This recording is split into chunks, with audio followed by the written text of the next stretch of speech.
So, who was Jason in the book of Acts? After Paul spent some time in Thessalonica, including 3 Sabbaths teaching in the local synagogue, the Jews stir up trouble from a mob and rush to Jason's house in order to bring Paul and Silas before the city officials. When they do not find Paul and Silas, they drag Jason before the officials and make their accusations against Paul, pointing out that Jason welcomed them. Jason posted bond and was released. Acts 17:5-8.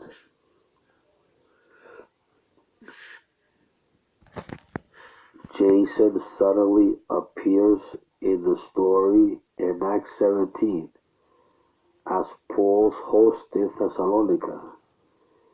Jason is a common Greek name, and it is possible some Jews use it as rough equivalent to Joshua. One of the rival high priests prior to the Maccabean revolt was named Jason.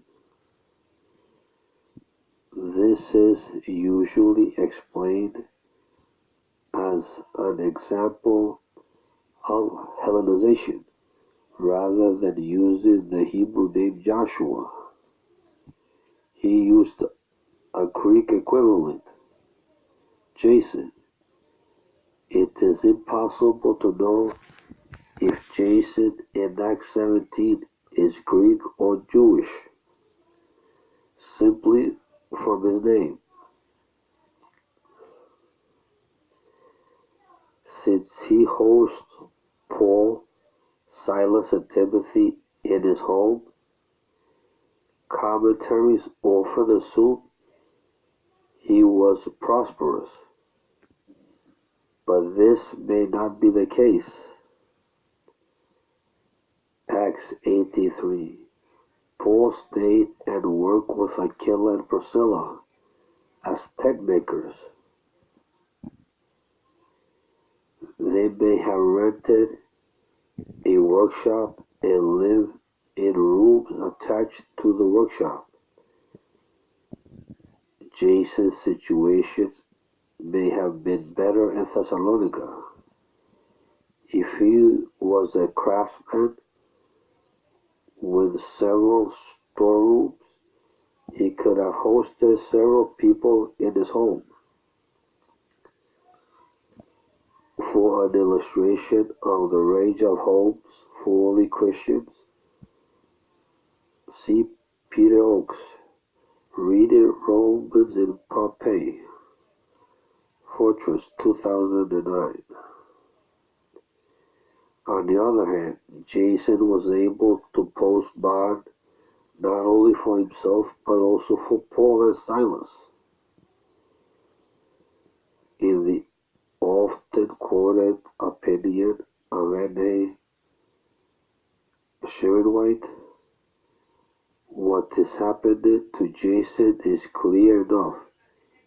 He is given security for the good behavior of his guests, and hence hastens to dispatch Paul and Silas out of the way to Berea, where the jurisdiction of the magistrates of Thessalonica was not valid.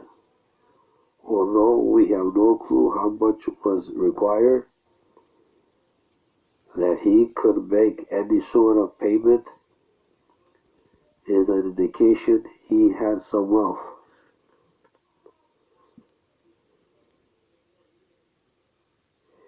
It would also suggest Luke maybe drawing a parallel between Lydia in Philippi and Jason in Thessalonica. both respond to the gospel and host Paul's ministry team in their homes. Luke often uses pairs of similar stories, one featuring female and the other featuring a male. For example, in Acts 9:32-43, Peter heals Ananias and raises Tabitha from the dead. Perhaps Luke gives us two examples of relatively wealthy patrons who host Paul in their homes and continue to host the church after Paul leaves the city.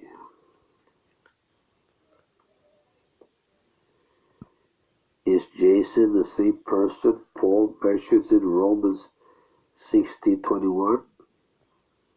He refers to Jason along with Sopater, my kinsman. The noun "Zingenis" can refer to a relative, but it can as more as saying fellow Jew. It is likely Romans was written from Corinth.